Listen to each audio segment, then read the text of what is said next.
Doctor साहब, आपकी OPD कब कब रहती है? मेरी ओपीडी यहाँ पे पूरा सोमवार से लेके शनिवार तक रोज़ ही रहती है। सवेरे 10:30 बजे से लेके 1:30 बजे तक तो ऑफिशियल टाइमिंग है उसकी, जो ऑफिशियल समय है। लेकिन कभी कभी तो उससे भी आगे 2 बजे 2:30 बजे तक भी चलती ओपीडी, जब तक कि पूरे जो भी रोगी आते हैं उनका पूरा उपचार हमारे हिसाब से ना हो जाए, तब तक तो यहाँ पे रहते ही रहते हैं। डॉक्टर साहब, जो ये अस्पताल सेवाएं दे रहा है आज हमारे बाहर जितने भी पेशेंट्स हैं, उससे लोग प्रसन्न हैं? आपको कोई इस बारे में फीडबैक देते हैं? फीडबैक देते हैं, पेशेंट तो प्रसन्न हैं, जितना मेरे अंदाज़े से और जितना मेरे संज्ञान में आता है उसको देखा जाए तो लगता है कि सारे इससे संतुष्ट हैं। इस अस्पताल में जितनी भी सुविधाएं हैं, ये जितने भी इक्विपमेंट हैं, वो बिल्कुल अल्ट्रा मॉडर्न हैं? मैं बाकी इक्विपमेंट की को तो बात नहीं कर पाऊँगा, लेकिन जो इतना हम मतलब अस्थि रोग का ऑर्थोपेडिक का जो ओपीडी चलाते हैं, जितना उसके लिए चाहिए, उसके लिए एक एक्सरे चाहिए, वो हमारे को यहाँ पे उपलब्ध है। और बाकी उसके लिए आगे जो एडवांस टेक्निक्स होते हैं वो तो नहीं है अभी यहाँ। पेशेंट्स का आपके प्रति नॉर्मली व्यवहार कैसा रहता है?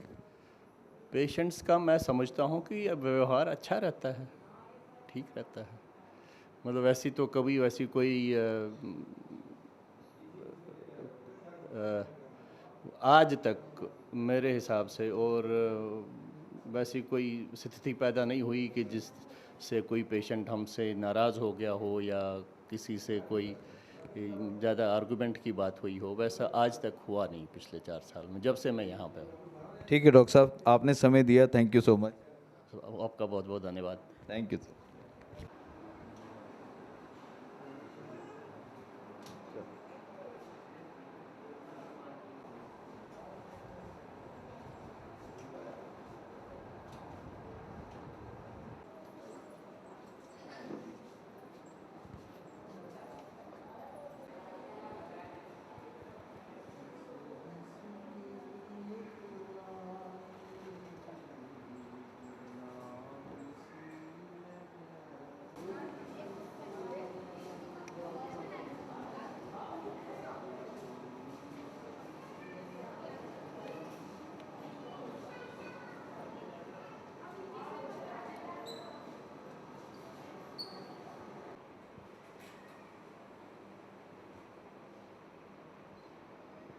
डॉक्टर साहब, टॉर्च नीचे थोड़ी सी आपका फेस पे आ रही है।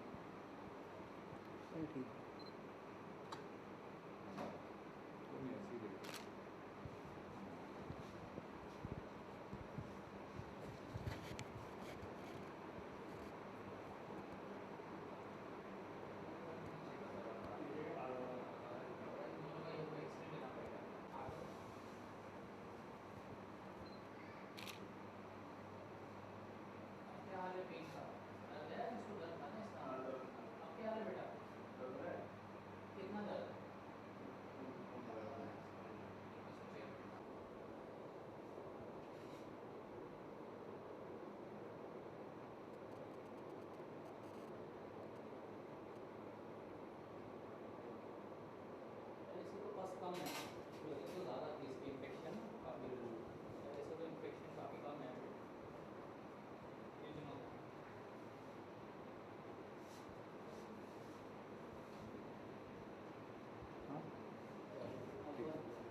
मैंने लिखे भी ऐसे ही मेडिकल डिपार्टमेंट एस्टैब्लिश्ड। नहीं, मैं आपको बता रहा हूँ ये। नमस्कार डॉक्टर साहब, नमस्कार जी। आप पहले अपना परिचय दें। मैं डॉक्टर नीरज शर्मा, डेंटिस्ट हूँ, डेंटल सर्जन हूँ यहाँ पे। और हमारा जो डिपार्टमेंट है यहाँ पे वो 2001 में इस्टेब्लिश किया था करुणा सिंधु हॉस्पिटल में। 2001 के बाद धीरे धीरे हमारा जो भी पेशेंट की ओपीडी है ग्रेजुअली बढ़ती रही और आज की अगर हम पूछें तो जो महीने की ओपीडी है लगभग 400 से 500 पेशेंट हर महीने आता है। नहीं, आपकी डेंटल डिपार्टमेंट की ओपीडी कितनी है? 400 से 500 पेशेंट है महीने का। महीने का? प्रतिदिन कितने आ जाते हैं? लगभग 25 से 30 पेशेंट प्रतिदिन आते हैं हमारे पास और हर तरह के पेशेंट आते हैं और आसपास के जितने भी एरियाज़ हैं, बल्कि करुणा सिंधु का क्योंकि नाम अब इतना दूर दूर तक फैल गया है कि अगर हम सोचें कि सिर्फ आसपास के पेशेंट आ रहे हैं तो ऐसा नहीं है। इवन शाहदरा तक से पेशेंट आते हैं यहाँ पे ट्रीटमेंट कराने। आप इस डेंटल डिपार्टमेंट में क्या-क्या सुविधाएं जो हैं पेशेंट्स को दे रहे हैं? देखिए, हमारा जो प्रोटोकॉल रहता है, हम कोशिश करते हैं कि जब पेशेंट हमारे पास आए तो उसका हम जो भी उसकी चीफ़ कंप्लेंट है हम उसको एड्रेस करते हैं कि अगर पेशेंट दर्द में आ रहा है तो सबसे पहले हमारा ये मोटिव रहता है कि उसका जो दर्द है उसको ख़त्म किया जाए। इलाज अगर आप पूछें तो हम हर तरह के इलाज करते हैं यहाँ पे, जितना भी डेंटल से रिलेटेड है उसमें। आप अगर हम इस एरिया को हम करें तो ज़्यादातर लोग यहाँ पे पायरिया से पीड़ित हैं। पायरिया का इलाज हम 4 से 5 सीटिंग में यहाँ करते हैं। सड़न से कई बच्चे बहुत ज़्यादा प्रभावित हैं क्योंकि यहाँ पे पानी में फ्लोराइड कंटेंट बहुत ज़्यादा है जिसकी वजह से सड़न बहुत ज़्यादा होती है। तो हम रूट कैनाल से लेके सफाई से लेके अल्ट्रासोनिक क्लीनिंग से लेके पेशेंट के फिक्स दांत, इम्प्लांट्स, डेंचर्स, उतारने निकालने वाले डेंचर्स, हम सब कुछ ट्रीटमेंट यहाँ पे लेटेस्ट अल्ट्रासोनिक इंपोर्टेड मशीन्स के द्वारा दिया जाता है। जो आमतौर पर पेशेंट्स आते हैं, वो मुझे ऐसा प्रतीत होता है कि दांतों का ख्याल नहीं रखते। या तो वो उस समय आते हैं ज़्यादा पीड़ा में होते हैं, या फिर जब स्टेज ही ऐसी अंतिम आ जाती है कि जब दांत निकलवाना पड़ता है तब आते हैं। ये दांतों का ख्याल क्यों नहीं रख पाते? देखिए, ये एक कॉमन मेंटालिटी है हमारे सिस्टम में कि जब तक बिल्कुल वो बिगड़ ना जाए तब तक हम जाते नहीं डॉक्टर के पास। एक अवेयरनेस बहुत ज़रूरी है कि हम यही जो भी हमारे पास पेशेंट आते हैं हम उनको यही बोलते हैं कि हर 6 मंथली वो हमारे पास आके चेकअप करवाएं कि अगर शुरुआत में ही हम किसी डिज़ीज़ को या किसी प्रॉब्लम को पकड़ लें तो वो बहुत चीज़ बढ़ती नहीं है। अब जब ज़्यादातर लोग शुरू में पेन किलर्स ले लेते हैं केमिस्ट से या वैसी दवाई खा के उसको ठीक करने की कोशिश करते हैं, जब हमारे पास आते हैं तो सड़न बड़ी होती है, जड़ तक गई होती है, तो उसका जो ट्रीटमेंट है नेचुरली लंबा हो जाता है और पेशेंट ज़्यादातर सूजन में या पेन में या पस जब बन जाती है तब आता है। हमारा रिकमेंडेशन पेशेंट के साथ यही है कि 6 मंथली हमारे पास आके चेकअप करवाएं, सो दैट जो भी चीज़ है हम शुरुआत में ही पकड़ के, चाहे वो पायरिया हो, वो बढ़ने ना दें कि कल को पायरिया से दांत हिलने लग जाते हैं। हम शुरू में ही उसको ठीक करना चाहते हैं। एक जनरल पब्लिक के आप क्या एडवाइस देना चाहेंगे कि वो दांतों की सुरक्षा और रख रखाव कैसे करें? देखिए, सबसे इम्पॉर्टेंट चीज़ जो है ब्रशिंग है। ब्रश से अच्छी कोई दवाई नहीं है। ब्रश जो होता है हमारी सबसे बड़ी मेडिसिन है। अगर उसको हम सुबह और रात को प्रॉपरली कर लें तो मुझे नहीं लगता कि आपको कोई बीमारी लगेगी। दूसरा, जितनी भी हमारी खान पान की चीज़ें हैं उसका ध्यान बहुत देना होता है। जैसे कई लोग चाय में चीनी बहुत ज़्यादा लेते हैं, बट वो समझते नहीं है कि कई बार इस चीनी की वजह से भी सड़न पैदा होती है। चीनी जो चाय में होती है बड़ा बेसिक सी चीज़ है, वो रह जाती है और वो सफाई नहीं करते जिसकी वजह से सड़न बढ़ती रहती है अंदर। अभी मैं बाहर बोर्ड पर देख रहा था जहाँ पर नाम लिखा था परम पूज्य श्री सुधांशु जी महाराज। तो इस हॉस्पिटल में या हॉस्पिटल की सेवाओं में महाराज श्री का क्या योगदान है?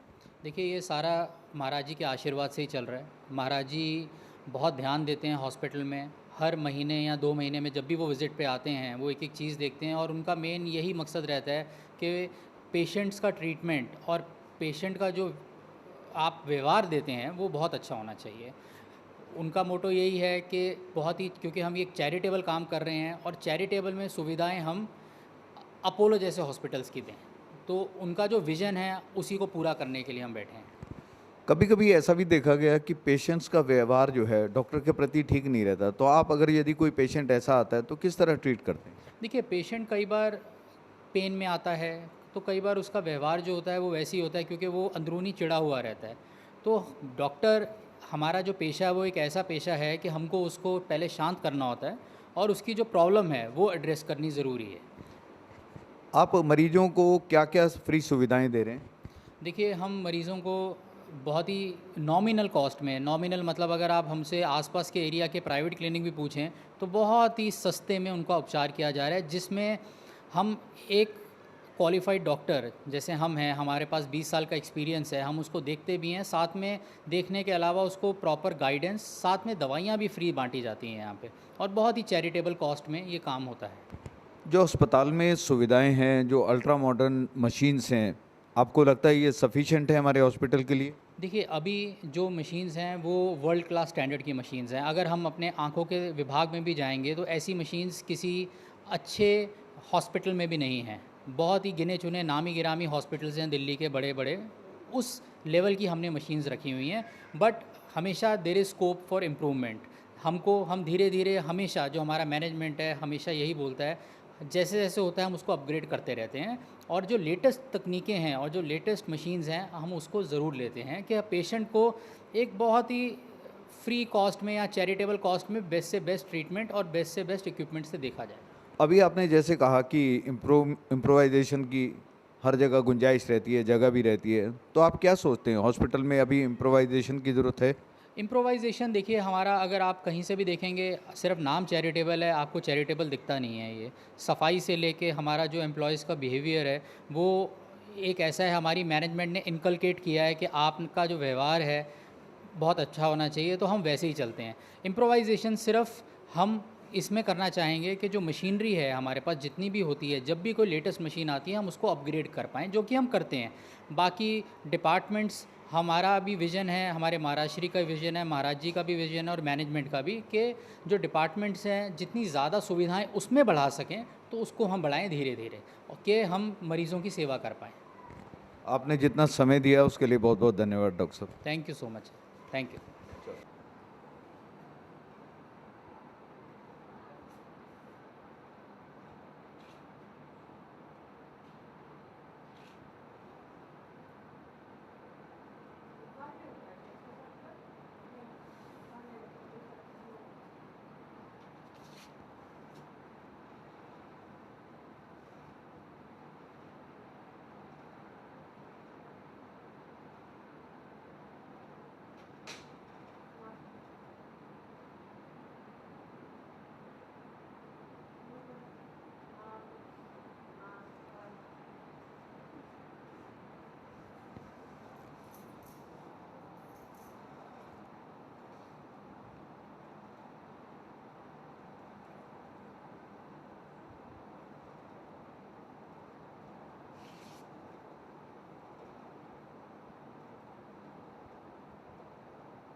नमस्कार डॉक्टर साहब। नमस्कार। आपका शुभ नाम? मैं डॉक्टर रश्मि गोस्वामी हूँ। आप किस डिपार्टमेंट में हैं?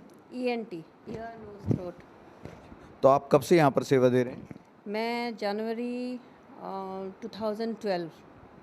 तो कितने पेशेंट्स आपके पास रोज़ आ जाते हैं दिखाने के लिए? On an average 30 to 36। When the season is है, जब ज़्यादा होता है तो 45-50 तक आते हैं। कुछ पेशेंट्स क्रिटिकल भी होते हैं या नॉर्मल होते हैं? क्रिटिकल मतलब ब्लीडिंग केसेस आते हैं, ब्लीडिंग नेज़ल ब्लीड करके आते हैं, तो उसमें पैक वैक लगाते हैं। यहाँ तो उतना ही होता है। आमतौर पर देखा जाता है कि जब पब्लिक को या पेशेंट को तकलीफ होती है वो तभी दिखाते हैं। क्या ऐसा नहीं हो सकता कि पब्लिक में अवेयरनेस जाए कि इस चीज़ का रूटीन चेकअप होते रहना चाहिए?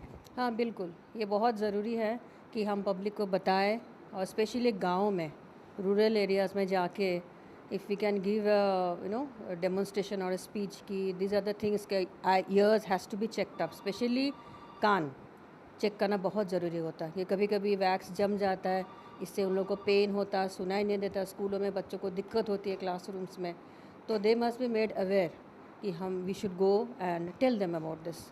तो ऐसा लगता है कि हमें जगह जगह इसके लिए कैंप लगाने चाहिए? हाँ, ये बहुत ज़रूरी है। अदरवाइज़ गांव के लोग, स्पेशली सिटीज़ का तो पता लग जाता है, गाँव उसको दिक्कत होता है। यहाँ पर पेशेंट्स का व्यवहार डॉक्टर के प्रति ठीक रहता है? हाँ ठीक है, दे वेल बिहेव्ड। और आप जो यहाँ सुविधाएं दे रहे हैं, जो सेवाएं दे रहे हैं, उससे पेशेंट्स खुश होते हैं? हाँ खुश है बहुत। नए पेशेंट्स भी आते हैं आपके पास? बिल्कुल, नए आते हैं, पुराने आते रहते हैं, बहुत दूर जगह से भी आते हैं। आज सुबह भी गया था, काफ़ी दूर जगह से आते रहते हैं। तो जो मैनेजमेंट यहाँ पर आप लोगों को सुविधाएं दे रहा है कि वो उससे आप प्रसन्न हैं? हाँ, वी हैप्पी विद दिस। और हमारे यहाँ जो इक्विपमेंट वगैरह हैं वो लेटेस्ट हैं? हाँ बिल्कुल, जितना ओपीडी में चाहिए फॉर अ क्लिनिकल एग्जामिनेशन ये सब है। कुछ इम्प्रोवाइजेशन के लिए सलाह देना चाहेंगे? अभी इंस्ट्रूमेंट वाइज तो सब है। I am happy, everything is there. आपने समय दिया, thank you so much. Thank you, welcome.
वो कर लेंगे, वो आप कर लेंगे, सीधे हो और मुस्कुराते रहना, हंसते रहना, बस आप। ठीक है? नमस्कार जी, नमस्कार, अपना परिचय दें। मैं राकेश आहूजा, चीफ एडमिनिस्ट्रेटर करना सिंधु हॉस्पिटल, आई अस्पताल से बोल रहा हूँ। आहूजा साहब, इस करनौ सिंधु अस्पताल की कब स्थापना हुई? ये 1998 से हुई थी। इसका बैकग्राउंड मैं आपको थोड़ा सा बता देता हूँ कि कैसे हुई थी। ये मैं उस टाइम में 97 एंड तक I was in New Zealand, so I got a steam because from the very beginning and for the last 20 years I've been working on this eye project. I was in a Lions Clubs and Rotary Club, so I had many camps. Even I have visited this Rajasthan, where this problem was much more about cataract. So when I got a team in New Zealand. Actually my daughter was there. I got immigration from there. So I decided I will go back. So I cannot stay here because I have to serve people here. Might I say you can ask if you want to serve the people, so you can serve it here. No. I'll go back to India. So I came back to India in 98 and met Maharaji. I know Maharaji. I knew Maharaji since 1990. So मैं उनका शिष्य था और तो इसलिए मैं उनसे हर साल उनसे आशीर्वाद भी लेता था। और मैं महाराज जी को बोला कि भाई महाराज जी ये मेरा प्लान है और इसको मैं स्टार्ट करना चाहता हूँ। तो उन्होंने ये जगह दी हमें और जगह से मैं फिर मुझे साल 1.5 साल लग गया इसको ठीक करने में। तो इवन कि 2000 में I was a partner of Philco Exports Limited, a very good company. It was my share. But I also resigned from there because I have to work from here. So some money, and I make a trust at that time 2000 May. Then I collected money from the trust on behalf of trust and spend here and ये जो सारा system जो बनाया है तो इसको आई खड़ा किया और 2000 में इसको 2000 अक्टूबर 2 अक्टूबर को इसका इनॉग्रेशन किया. Since that I am very attached to this hospital. Or then slowly and gradually I made some this you can say this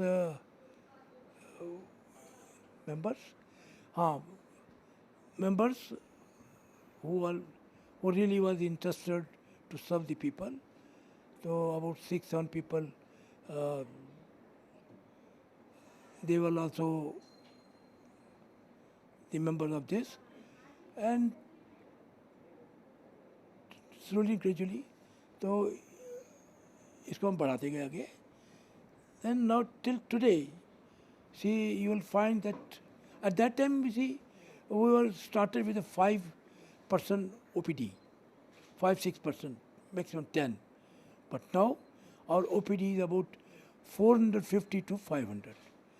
Basically, mainly on the eyes. But we have some other other units also, like physiotherapy, like X-ray, and this. We attach later on this because it was because it was a need for this plan. So then,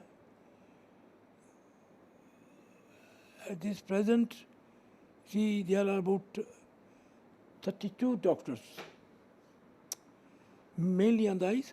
I will tell you one thing, because mainly this now our hospital is equivalent to All India Medical, because the equipments we have here, it is almost same here, and we are benefiting, and we are serving about 400 to 500, which I told you, people here, and we charge about 30 rupees per, and give a good card for, and give a card to them for recording, and free doctor service, and these free medicines, and then we started operation also in 2001 May. 2001 May the cataract operations. So now our cataract operations are about 150 per month, approximately 150 per month cataract operations. So we are doing it, and different doctors हैं, panels हैं हमारे, और सांस लेने दो. 2 अक्टूबर 2000 को जब इसकी स्थापना हुई, तब आपके पास ओपीडी में कितने पेशेंट्स आते? आपने तो कहा 5, लेकिन जब ओपीडी शुरू हुई थी वो कितनी थी? जिस दिन ओपीडी शुरू हुई थी वो 5-6 थे, बस, ज़्यादा नहीं. ओपीडी में डिपार्टमेंट कितने थे? हाँ, डिपार्टमेंट सिर्फ आइज़ के थे. जो आइज़ के डॉक्टर 2 डॉक्टर रखे थे हमने आइज़ के. इस टाइम आइज़ के डॉक्टर 8 है हमारे पास. 3 यूनिट बनाए हैं हमने, क्योंकि because the patient are more, तो इसलिए देन वी मेड 3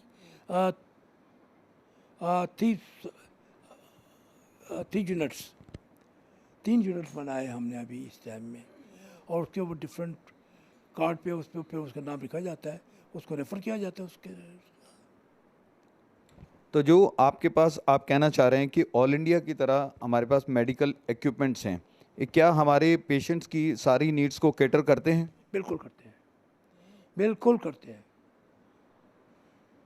कभी ऐसे क्रॉनिकल केसेस भी आते हैं जब आप उसे ऑल इंडिया में रेफ़र करते हैं? पहले करते थे, अब नहीं करते। तो अब ये सारा इलाज आपके हॉस्पिटल में हो जाता है? कुल हमारे इलाका सारा इलाज हो जाता है। क्योंकि आज आपके पास क्वालिफाइड डॉक्टर्स की एक टीम है और बहुत अच्छे देखा गया कि ऑल ओवर दिल्ली से अच्छे अच्छे डॉक्टर यहाँ पर सेवा देने आते हैं। क्या आप उनकी सेवाओं से संतुष्ट हैं? बिल्कुल संतुष्ट है, बल्कि हम उनके इंटरनल रिपोर्ट भी लेते हैं।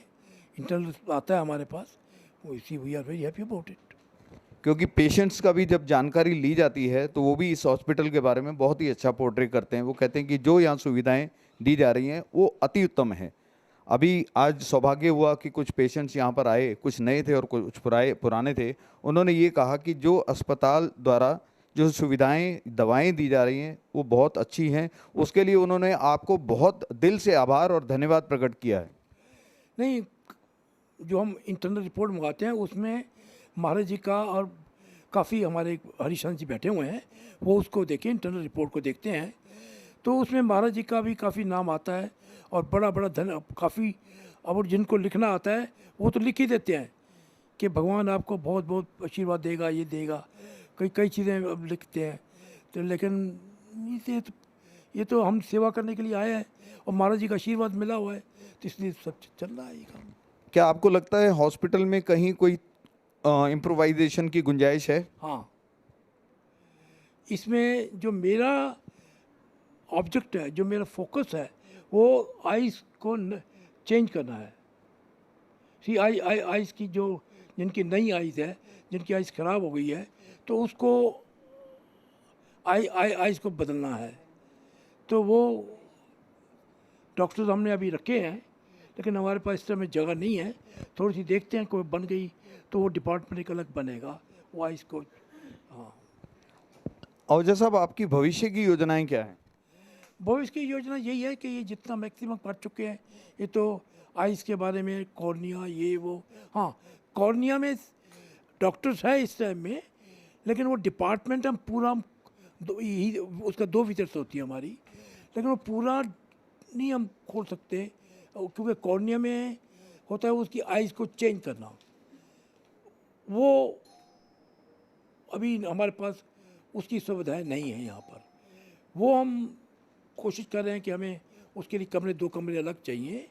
आई बैंक का खाते अटैचमेंट तो आप मिल जाता है, आई बैंक तो आजकल आई मिल जाती है, लेकिन उसकी सुविधाएं हमने अभी नहीं रखी हैं। वो हो सकती हैं, अभी उसको आगे बढ़ाना है। डॉक्टर आहूजा साहब, क्या हमारा ये अस्पताल गांव-गांव तक, जन-जन तक पहुंचने का प्रयास करना चाहता है? हाँ, हमने एक्चुअली ज़्यादा पेशेंट तो माउथ स्पीकिंग में आए हैं। हमने कोई ऐसी ऐड नहीं की, कोई नहीं की। इधर के कोई अब 15-16 विलेज गांव हैं जो इधर से आते हैं, गरीब लोग आते हैं, जो अनपढ़ भी होते हैं और पढ़े जो थोड़े से अमीर भी होते हैं, वो अनपढ़ तो होते ही हैं ना। तो उन बेचारों को बड़ी अच्छी सुविधाएं हमारे दी जाती हैं। बाहर आप देखिए, सब किस्म की सुविधाएं हैं। उसको एक लड़की भी बैठी हुई है, अगर उसको जो उनको देखती है, उनकी जो शिकायतें हैं, जो बात है, उनको वो भी देखती है। तो जो मैक्सिमम कर सकते हैं हम कर रहे हैं। अभी हमारे पास पैनल है 7-8 आदमी का जो बाहर लगा हुआ है हमारे पास। मीटिंग होती है, मीटिंग में जो ऑब्जेक्ट्स हम आपस में डिसाइड करते हैं, वो उसको इम्प्लीमेंट करते हैं हम। आहूजा साहब, कुछ ऐसा संदेश देना चाहेंगे जिससे जनरल पब्लिक को ये लगे कि वो अपने हेल्थ के ऊपर अच्छी तरह से केयर कर सके? संदेश यही है कि आइज़ के बारे में मैं कहूँगा कि जब वो 40s का वो हो जाता है, तो 40-50 में उसको वो कैटरिक हो जाता है और वो ही समझता है कि मेरा ये जो है ना आँख वो हो गई है, कुछ हो गई, तो उसको दिखाना चाहिए हॉस्पिटल में आके। ये राजस्थान में मैं जब गया था, उसको तो ये पता ही नहीं था कि ऑपरेशन होते हैं। वो इसको एक पता वर्ड में याद नहीं आ रहा है, वो बोलते हैं कि ये हो गया। तो मैं गया था, मेरे को एक अवार्ड भी मिला था वो फिर लायंस क्लब की तरफ से। तो कॉर्निया का हम बस एक डिपार्टमेंट इसको और बढ़ाना चाहते हैं, बस वही है कि हमारे पास। चलिए जी, आपने हमें समय दिया उसके लिए बहुत बहुत धन्यवाद। थैंक यू जी, मैं आपका धन्यवाद करता हूँ। आपने हमारे अस्पताल के बारे में इसको पहचान दी हमारे किस विषय पे कहेंगे, क्योंकि आपका भी, दयाल साहब का भी मुझे थोड़ा सा मेडिकल चेकअप कैंप या आई चेकअप कैंप लगाते हैं। आई चेकअप कैंप लगाते हैं, वो भी लगाते हैं ना। नमस्कार, नमस्कार, कृपया अपना परिचय दें। मैं नरेंद्र नाथ पुरी, एनएन पुरी। मैं डीडीए से रिटायर्ड एज डायरेक्टर। मैं यहाँ एग्जीक्यूटिव बॉडी का, करुणा सिंधु हॉस्पिटल की एग्जीक्यूटिव बॉडी का मेंबर हूँ और ध्यान रखता हूँ कि यहाँ गरीबों की अच्छी तरह सेवा होवे, देखभाल हो और आम जनता को सुविधाएं मिलती जाए, इसलिए हम लोग यहाँ रेगुलर आते रहते हैं और अटेंड करते हैं। आप किस प्रकार की योजनाओं का विस्तार यहाँ पर हॉस्पिटल में देखना चाह रहे हैं? आप ये इन सुविधाओं से खुश हैं कि जो हम पेशेंट्स को इस समय सुविधाएं दे रहे हैं या हमारी ओपीडी चल रही हैं, उससे संतुष्ट हैं? संतुष्ट तो ज़िंदगी में आदमी कभी नहीं हो सकता। हर इंसान का फ़र्ज़ बनता है कि वो सुविधाओं को बढ़ाता जाए और नई टेक्निक्स जो उपलब्ध होती जा रही है उनका इस्तेमाल किया जाए। इस हॉस्पिटल में भी अब नई नई सुविधाएं उपलब्ध कराई जा रही हैं, पहले से और आज के में काफ़ी बेहतर सुविधाएं हैं, इसीलिए संख्या भी बढ़ गई है और अभी और इम्प्रूवमेंट की ज़रूरत है और धीरे धीरे इम्प्रूवमेंट आती रहेंगी। पुरी साहब, सबसे पहले ये बताएं कि आप महाराष्ट्र से पहले जुड़े थे या करुणा सिंधु अस्पताल थे? महाराष्ट्र से पहले जुड़े थे। किस सन में जुड़े थे महाराष्ट्र से? 1995 में, 1995 में। उसके बाद से महाराष्ट्र के प्रवचनों का आप आनंद लेते आ रहे हैं और अपने जीवन में मनन करते आ रहे हैं। जी हाँ। तो उनके प्रवचनों के माध्यम से आपके जीवन में क्या रूपांतरण हुआ? उनके प्रवचनों से जीवन में झूठ नहीं बोलना, सत्य की राह पे चलना, गरीबों की सेवा करना, दीन दुखियों की मदद करना, उसके बाद से हमारा ध्येय, हमारा एम सिर्फ यही रह गया है कि किस प्रकार हम लोग गरीबों की या दीन दुखियों की सेवा कर सके, यही हमारा ध्येय रह गया है। इस मैनेजिंग कमेटी के मेंबर होने के नाते यहाँ पर क्या सेवाएं देख रहे हैं? यहाँ फ्री दवाइयाँ मिलती हैं, जो पेशेंट कुछ भी पेमेंट नहीं कर सकता है उसको फ्री उसका इलाज होता है और दवाइयाँ भी देती हैं। डॉक्टर लोग फ्री चेकअप करते हैं। मिनिमम जो कार्ड बनाने के पैसे लिए जाते हैं, मिनिमम पैसे लिए जाते हैं। इवन वैन पे उसको घर से छोड़ा भी जाता है, घर से लेके भी आते हैं। हर तरह की, मतलब गरीब आदमी को जितनी भी सेवा हो सकती है हम देखते हैं कि वो उसकी मदद उसको की जाए। आप कोई कैंप भी लगाते हैं? हॉस्पिटल, करुणा सिंधु हॉस्पिटल कोई कैंप भी लगाता है? मेडिकल कैंप भी लगाते हैं, आइस कैंप लगाते हैं, ब्लड डोनेशन कैंप लगाते हैं। हर तरह के फैसिलिटी जो भी गरीब आदमी को ज़रूरत पड़ती है वो हम लगाते रहते हैं, कैंप से रेगुलर लगाते रहते हैं। पुरी साहब, एक अंत में सवाल पूछूंगा। मैंने अभी आदरणीय आहूजा जी से भी पूछा था, आपसे भी जानना चाहता हूं कि आप कोई गुंजाइश देखते हैं कि हम इस हॉस्पिटल में कुछ और चीज़ों को, क्वालिटी को इम्प्रूव कर सकें, सेवाओं को इम्प्रूव कर सकें? बिल्कुल कर सके। सेवाएं, जैसे मैंने पहले भी कहा था कि इम्प्रूवमेंट्स तो चलती रहती हैं और इससे अलावा भी और हो सकती हैं। लोगों को फैसिलिटीज़ और भी दी जा सकती हैं, बढ़ाई जा सकती हैं और इम्प्रूवमेंट की तो हर वक्त ज़रूरत पड़ती रहती है। धन्यवाद पुरी साहब, आपका बहुत बहुत, आपने कीमती समय दिया हमें। आपका भी बहुत बहुत धन्यवाद। नमस्कार। नमस्कार जी, कृपया अपना परिचय दें। मैं सुधीर दयाल और मैं यहाँ पे महाराष्ट्र से तो 98 से जुड़ा हुआ हूँ, 1998 से, और हॉस्पिटल बनने के बाद में 2001 से यहाँ पर जुड़ा हुआ हूँ। आप यहाँ पर क्या सेवाएं देखते हैं? यहाँ पर मैं मेन जो सेवाएं देखता हूँ वो तो जैसे हम लोगों के रेगुलर मीटिंग में डिस्कशंस होते हैं इसके आगे प्रोग्रेस के बारे में भी, और जो टाइम टू टाइम कोई चैलेंजेस आते हैं उनसे निपटने के लिए, चाहे वो स्टाफ से कनेक्टेड हो, कोई डॉक्टर्स की भर्ती है आगे की, या कोई किसी के बारे में कोई रिपोर्ट ठीक नहीं आई है तो उसको कैसे सुधारना है या उसको कैसे बदलना है। बेसिकली आप एडमिनिस्ट्रेटिव काम देखते हैं? एडमिनिस्ट्रेटिव चीज़ों में ज़्यादा मेरा इंटरेस्ट रहता है। क्या आपको लगता है कि हमारे जो हॉस्पिटल है इसमें सारे डॉक्टर्स अच्छी तरह क्वालिफाइड हैं? सभी क्वालिफाइड हैं, वो तो हम लोग शुरू में उनको सेवाएं शुरू करने से पहले ही वेरीफाई करते हैं कि वो लोग ठीक क्वालिफाइड हों। तो कोई ऐसी शिकायत आती है कभी आपके पास कि कोई डॉक्टर्स का व्यवहार ठीक नहीं रहा पेशेंट के प्रति? जनरली व्यवहार के बारे में सब अच्छा ही मिलता है, कहीं पर भी कोई थोड़ा सा भी हमारे को मालूम पड़ता है किसी बारे में तो हम उस पर करेक्टिव मेजर लेते हैं साथ साथ। हमारे अस्पताल में व्यवहार को लेकर और यहाँ तक के वातावरण को लेकर आप कुछ सुझाव देना चाहते हैं? मेरी समझ से हम लोग जो समय समय पर इम्प्रूवमेंट्स करते जा रहे हैं वो उन सब चीज़ों को टेक केयर कर रहे हैं। जैसे कि पहले लोगों को यहाँ पहुँचने में ही दिक्कत आती थी, तो अब हम लोगों ने बाहर मेन रोड पे नजफगढ़ नांगलोई मेन रोड है जो, वहाँ पर हमारी वैन हमेशा खड़ी रहती है जो कि वहाँ से यहाँ तक उनको ट्रांसपोर्ट करती है फ्री ऑफ कॉस्ट। और किसी के जहाँ से वापस आने जाने में भी असुविधा होती है, दिक्कत होती है, तो ऑपरेशन के बाद हम उनको घर तक भी छुड़वा देते हैं हॉस्पिटल की वैन से। तो वो एक कंटिन्यूस प्रोसेस है जो हमारे यहाँ ऑन रहता ही है। जो भी थोड़ी सी भी मालूम पड़ती है कमी, उसको हम सुधारते हैं या लोगों का फीडबैक मिलता है जो, उसके मुताबिक सुधारते हैं। दयाल साहब, क्या आपको लगता है आपके द्वारा जो दी गई सुविधाएं हैं इस अस्पताल में, उससे सभी लोग संतुष्ट हैं? जनरली सभी संतुष्ट हैं, इसीलिए वो जो भी उनका फीडबैक आता है वो अच्छा ही आता है एंड वो दुआ देते हैं इस बारे में कि आप लोग बहुत अच्छा काम कर रहे हैं और भगवान करे आप करते रहें हमेशा और आपके लिए भी सब भगवान अच्छा ही करे। कोई और ऐसा लगता है कि जो हम इस अस्पताल में अपनी सेवाओं को इम्प्रोवाइज़ कर सकते हैं? वो तो एक कंटिन्यूस प्रोसेस है, तो वो हम लोग लगातार कर ही रहे हैं। जैसे पहले हमारे यहाँ एक्सरे मशीन नहीं थी, बाद में एक्सरे मशीन लगा दी गई। ऐसे पहले हमारे यहाँ खाली कैटरेट के ऑपरेशन हो रहे थे, फिर रेटिना का डॉक्टर को भी रखा गया। तो ऐसे हर डायरेक्शन के अंदर में वो कंटिन्यूस प्रोसेस है। या जैसे कोई में हमारे को लगता है कि भी एक डॉक्टर के जितने नंबर ऑफ़ डेज़ आता है वो सफिशेंट नहीं है, तो हम उसके नंबर ऑफ़ डेज बढ़ा देते हैं या नंबर ऑफ़ आवर्स बढ़ा देते हैं, तो वो ऑन रहता है हर समय। धन्यवाद दयाल साहब, आपका कीमती समय आपने हमें दिया। धन्यवाद। Thank you. नमस्कार, नमस्कार। कृपया अपना परिचय दें।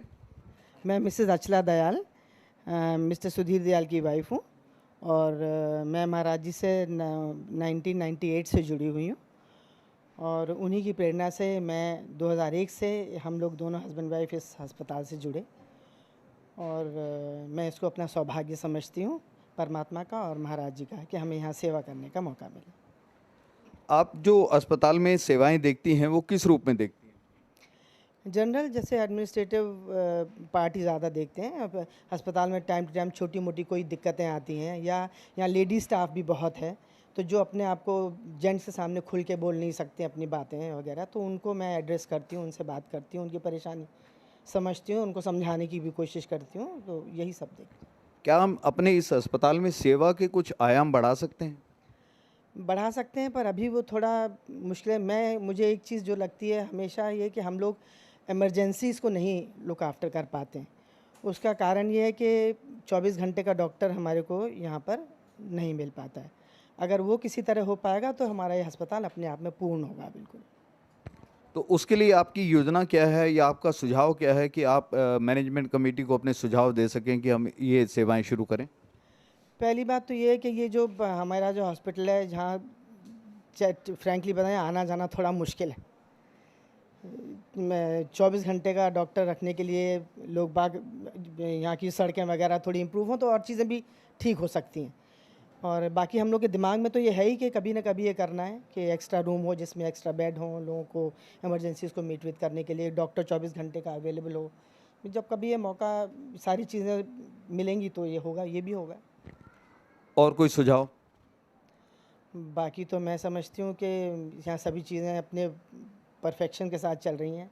सारे डॉक्टर्स बिल्कुल मन से काम करते हैं। किसी डॉक्टर को ये पता नहीं होता कि कौन सा पेशेंट फ्री का है, कौन सा पेशेंट पे करके ऑपरेशन करा रहा है। सबको बराबर निगाह से देखा जाता है, सबका बराबर ट्रीटमेंट होता है, बुज़ुर्गों का विशेष रूप से ख्याल किया जाता है। और इससे ज़्यादा तो और मेरे ख्याल में किसी हॉस्पिटल में इतना ख्याल नहीं किया जाता होगा। यहाँ बिल्कुल प्रेम से तन मन धन से लोग बाग सेवा करते हैं। चलिए, परमात्मा आप सबको मनोबल दे, ऐसी प्रार्थना करता हूँ। धन्यवाद, आपने बहुत कीमती समय दिया। धन्यवाद। नमस्कार, नमस्कार। कृपया अपना परिचय दें। मैं हरीश हंस, मैं एक सेवादार हूँ करना सिंधु हॉस्पिटल में। मैं एक पेशे से तो एक बिजनेसमैन हूँ, एक इंडस्ट्री चलाता हूँ स्पोर्ट्स गुड्स एंड टॉयज़ की, पर मैं कुछ अपना टाइम, क्योंकि इस वक्त हस्पताल से मेरा इस तरह लगाव है कि जो मेरे मदर जब एक्सपायर हुए तो उनके नाम से कुछ यहाँ पे एक शुरुआत में जब हॉस्पिटल शुरू हुआ था उसकी एक व्यवस्था की गई थी, तो इसलिए एक भावना मेरी जुड़ी हुई है इस हॉस्पिटल से। तो मैं नियमित रूप से हफ्ते में 1 या 2 दिन यहाँ पे आता हूँ और अपनी सेवा जो मेरे से हो सकती है मैं देता हूँ। अभी अस्पताल के अंदर आते हुए एक बोर्ड देखा जिसमें जहाँ तक मुझे लगता है आपकी माता जी की फ़ोटो लगी हुई है, वो फ़ोटो उन्हीं की है? हाँ, माता जी की फ़ोटो है। हाँ, वो मेरे माता जी की फ़ोटो है। क्योंकि मुझे याद आता है जब वो अस्पताल की योजना शुरू हुई थी तो सबसे पहला आर्थिक सहयोग आपकी माता जी की तरफ से ही आया था। हालांकि वो उस समय नहीं थी इस संसार में, लेकिन वो सहयोग जहाँ तक मुझे याद है आपने दिया था। हो सकता है कि पहला सहयोग हो, पर इसके बारे में मैं पूरा निश्चित नहीं हूँ। आप इस अस्पताल में क्या क्या सेवाएं देखते हैं? जनरल एक जो इसको अपग्रेड करने के या जो एक हॉस्पिटल को एक नई ऊंचाई तक ले जाने के लिए जो मेरा ध्येय है, वैसे तो ये हॉस्पिटल जो हमारी ऑलरेडी वर्किंग कमेटी है बहुत अच्छी सुचारू रूप से इसको देख रही है, पर जो मेरा एक ध्येय है कि इसको नई पीढ़ी एक आगे नई पीढ़ी तक हम और नई टेक्निक या नई उसके साथ आगे ले जाने का है। और हमेशा खोज रहती है कि नए से नए इक्विपमेंट यहाँ पर आए जाएँ और उन डॉक्टर्स की व्यवस्था या डॉक्टर्स को एक नए इक्विपमेंट यहाँ पर दिए जाएं जिससे कि एक मरीज़ की या पेशेंट्स की अच्छी तरह से इलाज हो सके। हरीश जी, आप यहाँ पर सेवा से कैसे प्रेरणा मिली कि आप हॉस्पिटल में सेवा के लिए जुड़ गए? सेवा की प्रेरणा तो मेरे को राकेश आहूजा जी जो जहाँ के चीफ एडमिनिस्ट्रेशन है वही लाए मेरे को। उन्होंने मेरे को प्रेरणा दी और उत्साहित किया कि आप भी इस हॉस्पिटल में आओ। महाराज जी से तो मैं था ही, उनका भी था निर्णय कि मैं यहाँ पर आऊँ, पर मेन जो आहूजा जी का एक था कि मैं भी इस हॉस्पिटल में आऊँ और सेवा दूँ।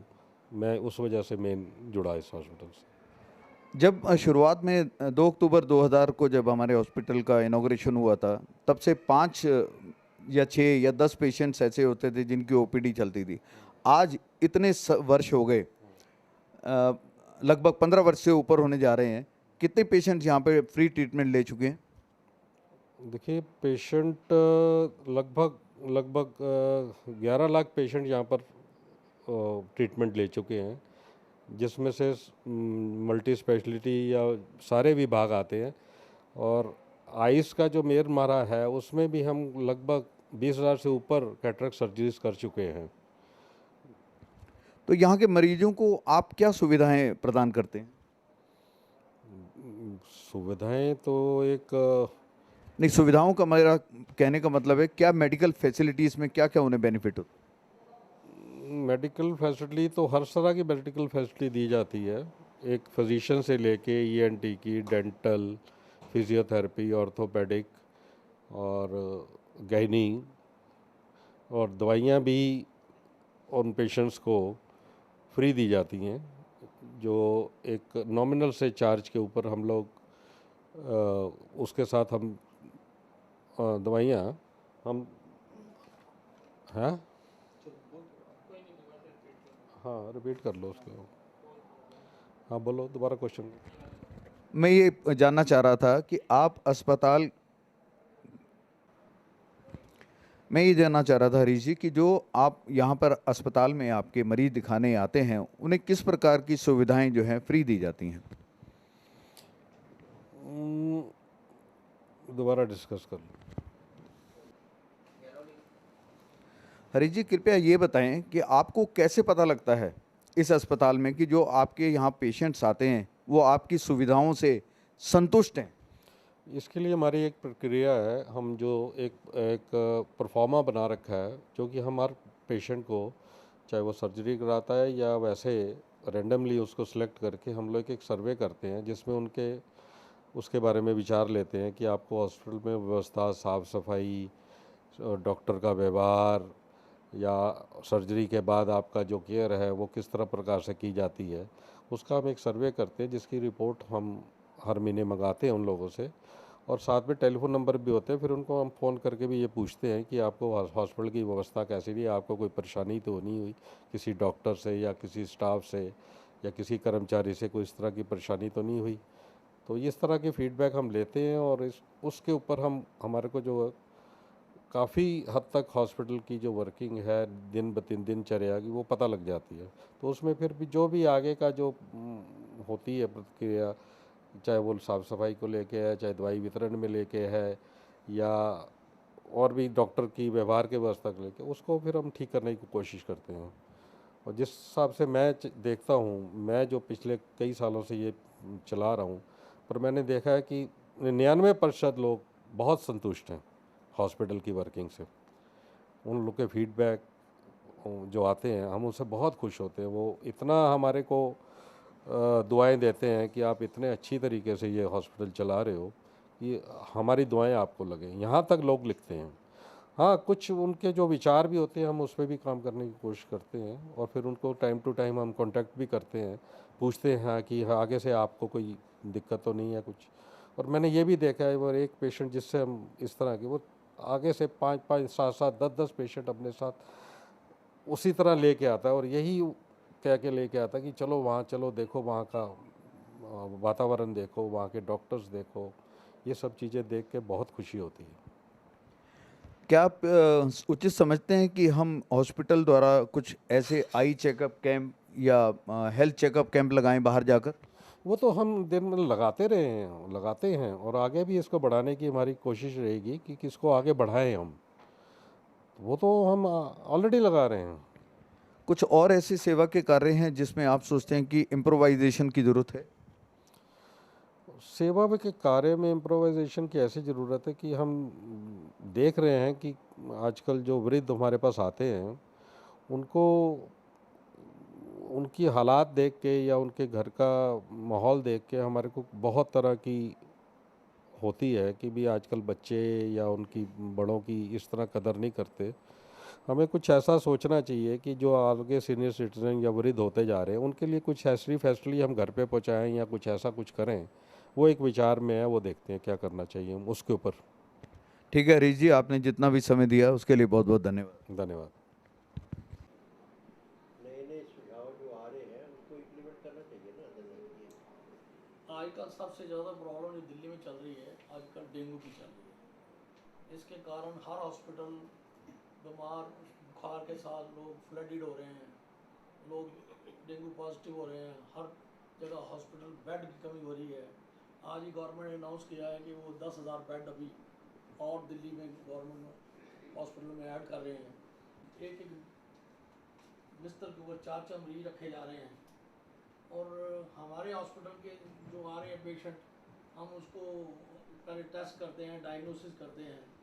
जो उनको ज़रूरत है ओपीडी की, उनको सारा समझाया जाता है क्या डेंगू है, क्या परीक्षण की ज़रूरत है, उनको हम हॉस्पिटल में भेजते हैं। अदरवाइज़ हम उनको वही, इसमें एश्योरेंस की बहुत ज़रूरत है पेशेंट को, ताकि पेशेंट बहुत ज़्यादा पैनिक हो गए जा रहे हैं हॉस्पिटल में। वही दिल्ली गवर्नमेंट की हमारी यही सलाह है कि इन मरीजों को समझाया जाए, ज़्यादा पैनिक न हो।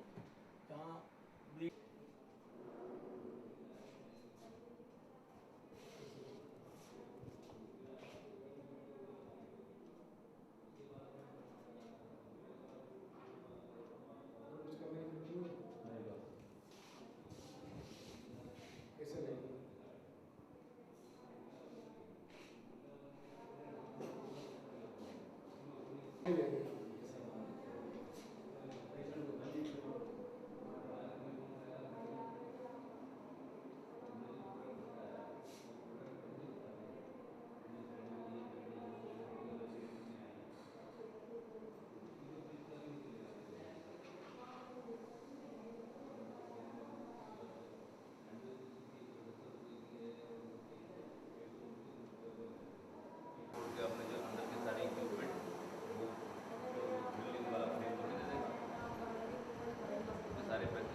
कभी भी आ सकते हैं, मंडे और थर्सडे ये डॉक्टर ऑपरेशन करते हैं, ठीक है।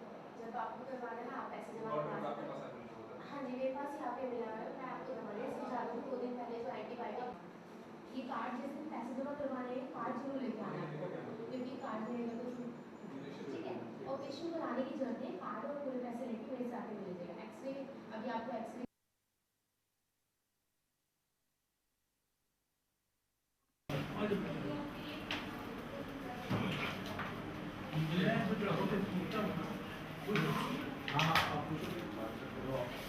इंटरेक्शन करते रहो।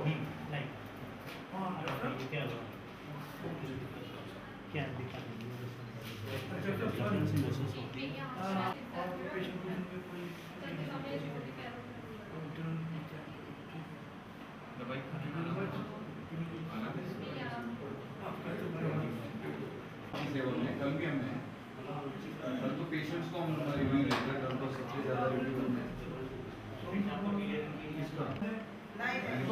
नहीं है, नहीं कोई खुद के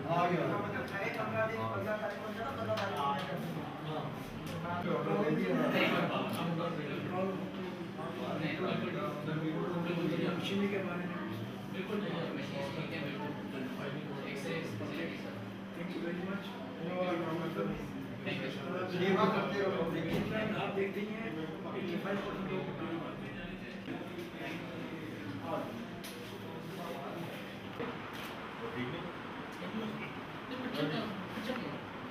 यार पीछे पीछे बना लो ऐसे ऐसे नहीं आप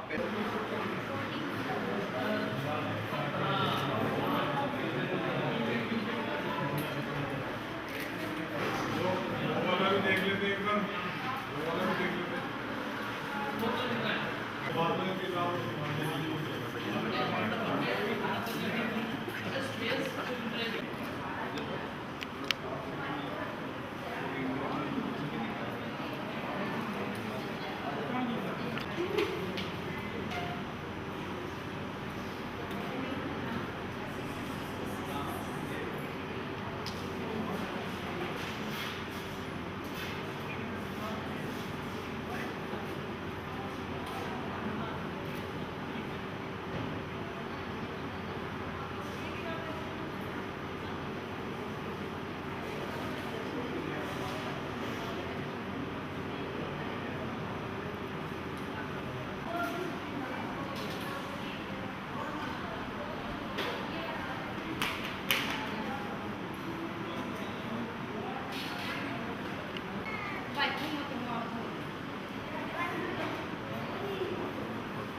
सर ये फ्रंट है, ये उठा के ना इसको लंबाई में खड़ा करा दो, ये बनी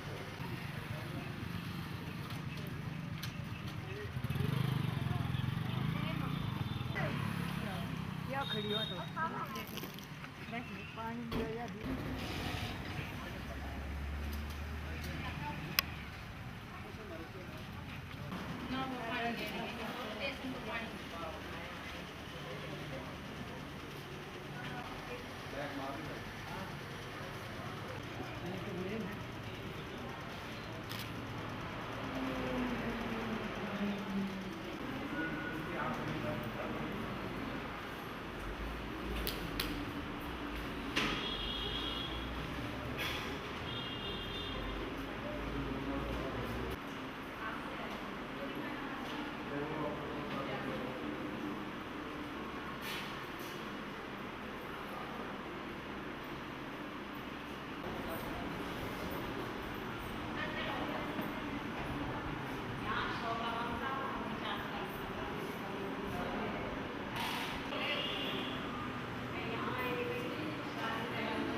नमस्कार। नमस्कार जी, अपना परिचय दें। मैं डॉक्टर खरे हूँ और इस अस्पताल का मेडिकल सुपरिटेंडेंट मतलब चिकित्सा अधीक्षक। आप यहाँ पर कब से हैं? मैं यहाँ पर अस्पताल के शुरू होने के पहले दिन से हूँ, जो कि 2 अक्टूबर 2000 था। और I have seen this hospital growing from 18 patients on first day to more than 550 patients now per day. And the OPD of eye department is आँखों के OPD तो बोल OPD आँखों के OPD की अटेंडेंस 250 से 300 तक पहुंच गई है, जो कि किसी भी दिल्ली के बड़े अच्छे अस्पतालों में की बराबरी में गिनी जा सकती है। आज आप हमारे करुणा सिंधु अस्पताल को कहाँ पर देखते हैं? मैं ये समझता हूँ कि ये अस्पताल दिल्ली के आई डिपार्टमेंट के मामले में फर्स्ट 10 में बड़े आसानी से आ जाएगा, और बल्कि फर्स्ट 10 में भी रैंक थोड़ी हायर ही होएगी। आप मेडिकल सुपरिटेंडेंट होने के अलावा और यहाँ पर क्या सेवाएं देखते हैं? मैं मेडिकल सुपरिटेंडेंट होने के अलावा यहाँ पे डेली जो जनरल ओपीडी होती है उसको देखता हूँ, और उसमें जो रूटीन के पेशेंट्स होते हैं उनको देखने के अलावा जो और डिपार्टमेंट के पेशेंट्स होते हैं उनको प्रॉपर डिपार्टमेंट को आइडेंटिफाई करके रिस्पेक्टिव डिपार्टमेंट को रेफ़र कर देता हूँ। आप लोगों के प्रति जो डॉक्टर्स यहाँ पर प्रोफेशनली हाईली क्वालिफाइड हैं हमारे करुणा सिंधु हॉस्पिटल में, आमतौर पर पेशेंट्स का व्यवहार आप लोगों के प्रति कैसा रहता है? आमतौर पर पेशेंट्स का व्यवहार बहुत अच्छा रहता है, ख़ास तौर से जो पुअर कैटेगरी के पेशेंट्स हैं और जो गांव के पेशेंट्स हैं वो हम लोगों को बहुत दिल से इज़्ज़त देते हैं। महाराज जी का हम बहुत शुक्रगुजार हैं कि ऐसी जगह जहाँ पे कोई हेल्थ फैसिलिटी अवेलेबल नहीं है, पर्टिकुलरली आँख की तो आसपास इतनी बढ़िया फैसिलिटी अवेलेबल नहीं है, और कैटरेक्ट सर्जरी की फ्री उपचार, दवाइयाँ आई सर्जरी आई डिपार्टमेंट की फ्री मिल जाती हैं, इससे तो वो बहुत ही खुश रहते हैं और अब दिल से मुझे आशीर्वाद देते हैं और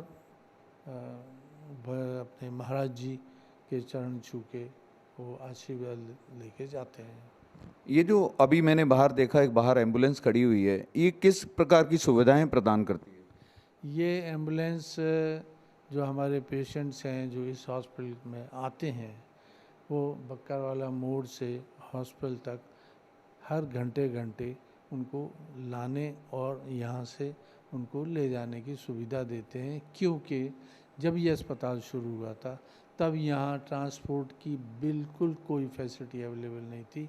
तब से ये महाराज जी के आशीर्वाद से उन्होंने इस पर बहुत जोर दिया कि मरीज़ों को कोई असुविधा नहीं होनी चाहिए आने जाने में, तो उनके लिए अरेंजमेंट किया गया था, जो कि अभी तक चल रहा है। और साथ में जो ऑपरेटेड केसेस होते हैं जिनकी अपनी कोई कन्वेंस नहीं होती है उनको भी ले जाने की सुविधा देते हैं। डॉक्टर साहब, एक बात बताएं, जब अभी आपने कहा कि 2 अक्टूबर 2000 को ये अस्पताल का प्रारंभ हुआ था, तब कितनी ओपीडी थी और आज हमारे यहाँ इस अस्पताल में कितनी ओपीडी चल रही है?